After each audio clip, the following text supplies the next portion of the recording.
नमस्कार, मैं हूं संजय शर्मा। आप देख रहे हैं 4 PM न्यूज नेटवर्क। प्रधानमंत्री जी ने ऐतिहासिक घोषणा करी, ऐसा उनके भक्त बता रहे हैं। ना भूतो ना भविष्यति। उनके भक्तों का मानना है कि महिला आरक्षण की बात कोई कल्पना कर भी नहीं सकता था। ये पता नहीं कांग्रेसी लोग कहां से विघ्न पैदा कर देते हैं। बता रहे हैं कि ये पहले ही विधेयक लाए थे, लेकिन कुछ लोगों ने उस समय पारित नहीं होने दिया। मेरी टीम ने जो सर्वे करके बताया है, अभी मैं कुछ उसकी पूरी जानकारी आना बाकी है अभी, लेकिन ये बात बिल्कुल तय मानी जा रही है कि ये बिल जो है महिला आरक्षण का जो फायदा है वो परिसीमन के बाद मिलेगा। यानी लोकसभा की सीटों का परिसीमन होगा और उसके बाद ये महिला आरक्षण बिल लागू होगा। यानी कि 2029 के पहले आप इस बात की कल्पना करना छोड़ दीजिए कि विधानसभाओं में और लोकसभा में 33% महिलाएं आपको बैठी दिखाई देंगी। हो सकता है मेरे पास कम जानकारी हो, अगर ये गलत होगी तो कल मैं आपसे खेद व्यक्त कर दूंगा, लेकिन मेरे पास जो फौरी जानकारी है वो यही है कि ये जो महिला आरक्षण बिल है इसको लागू होने में समय लगेगा और 2029 तक ये पारित होगा। मतलब 2029 तक ये अपना मूर्त रूप लेगा जनगणना परिसीमन के बाद। अब मुझे कहने की जरूरत नहीं है, आप भी जानते होंगे कि 2029 में प्रधानमंत्री नरेंद्र मोदी जी तो प्रधानमंत्री नहीं रहेंगे। तो उसके बाद लागू हो ना लागू हो ये पूछने वाला कोई होगा नहीं। एक किसी ने वीडियो भेजा, बड़ा मजेदार सा है। एक पत्रकार दो लड़कियों से पूछ रहा है कि अगर आप प्रधानमंत्री बन जाएंगी तो आप 24 घंटे के लिए अगर आपको प्रधानमंत्री बना दिया जाए तो आप सबसे पहला काम क्या करेंगी। वो लड़की कहती है कि मैं बनते ही पाकिस्तान पे एटम बम दाग दूंगी। और उस पर्चे में रिपोर्टर ने पूछा फिर अगले दिन क्या होगा, तो लड़की कहती है अगले दिन की मोदी जी जाने, मैं तो 24 घंटे की प्रधानमंत्री हूं। कुछ कुछ इसी स्टाइल में मोदी जी महिला आरक्षण ले आए हैं कि 2026 और 2029 की तब वाले लोग जाने, हम ले आए और उनको लग रहा है कि 2024 की फसल वो ऐसी काट लेंगे। अब मुझे ये नहीं पता कि आप लोग ज्योतिष में कितना यकीन रखते हैं या नहीं रखते, लेकिन व्यक्तिगत तौर पे मैं तो रखता हूँ। और बड़ी मजे की बात है कि मेरे शो पे जो ज्योतिषाचार्य आते हैं उन्होंने कहा कि इस बार विशेष सत्र में जो बिल लाया जाएगा उसका जनता के स्तर पर बड़ा भारी विरोध होगा। ये बिल उल्टा इनको नुकसान में ला देगा। और आज जब आया तो मुझे तो लग रहा था कि मोदी जी की इतनी ब्लड प्रूफ एक योजना होगी कि इधर बिल रखा, पास हुआ और घोषणा कर देंगे कि भाई 2024 का चुनाव होगा, वो फिर अब इसी आधार पे होगा। भारतीय जनता पार्टी 33% महिलाओं को टिकट देगी विधानसभा में और लोकसभा में। लेकिन तब तक कुछ वीडियो वायरल होने लगे, बीजेपी के बड़े बड़े नेताओं के वीडियो वायरल होने लगे जिन्होंने पिछले चुनाव में महिला आरक्षण बिल का विरोध किया। तो क्या माना जाए कि मोदी जी ने एक बार फिर देश को 15 लाख रुपए खाते में आ जाएंगे ये वाला जुमला टाइप का कुछ टिका दिया। क्या माना जाए कि मोदी जी ने फिर काला धन वापस आ जाएगा, इसी तरह के डायलॉग का ख्याली पुलाव फिर टिका दिया। और अब आप निश्चिंत हो जाइए, आप थाली बजाइए, ताली बजाइए, टॉर्च जलाइए या फिर कोई भी डांस करिए। मोदी जी की भक्त मंडली इस बात को प्रचारित करने में जुट गई है। हमारे सुधीर चौधरी जी तो कल ही उन्होंने पूरा परसीमन बता दिया कि मोदी जी का ये ट्रम्प कार्ड है, मोदी जी ने जादू कर दिया।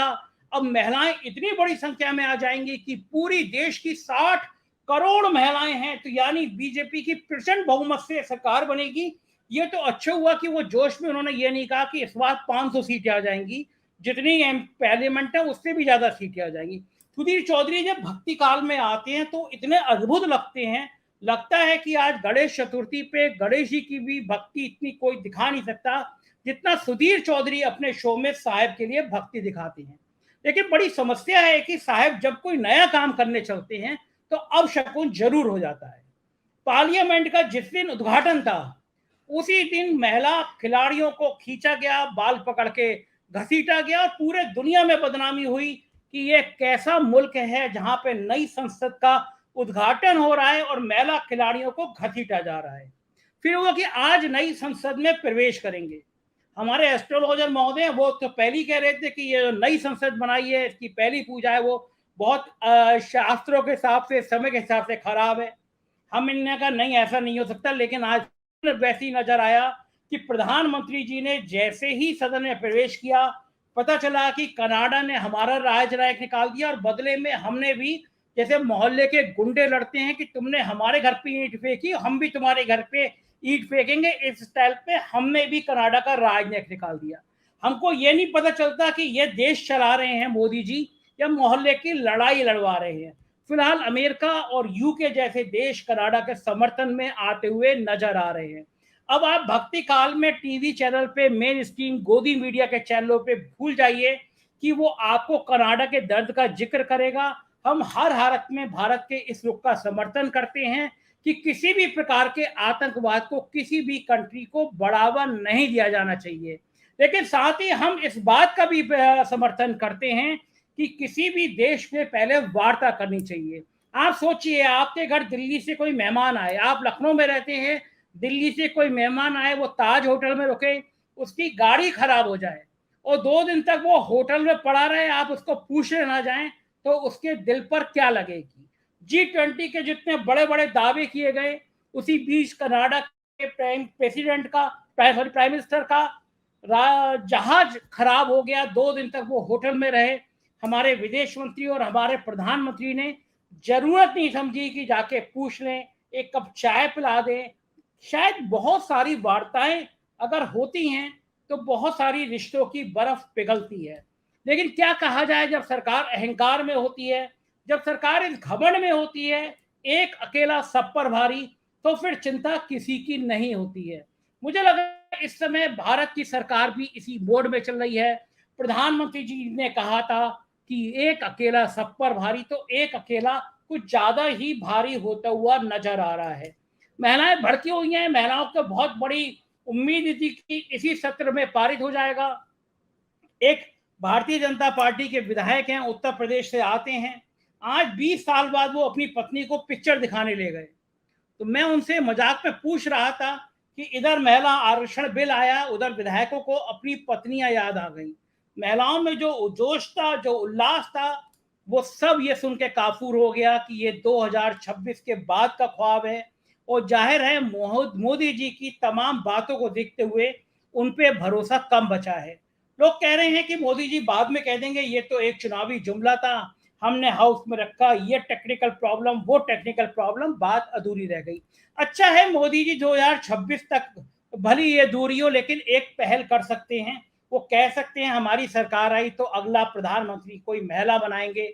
वो कह सकते हैं कि भारतीय जनता पार्टी का राष्ट्रीय अध्यक्ष कोई महिला बनाएंगे, और इससे भी आगे चले जाएंगे।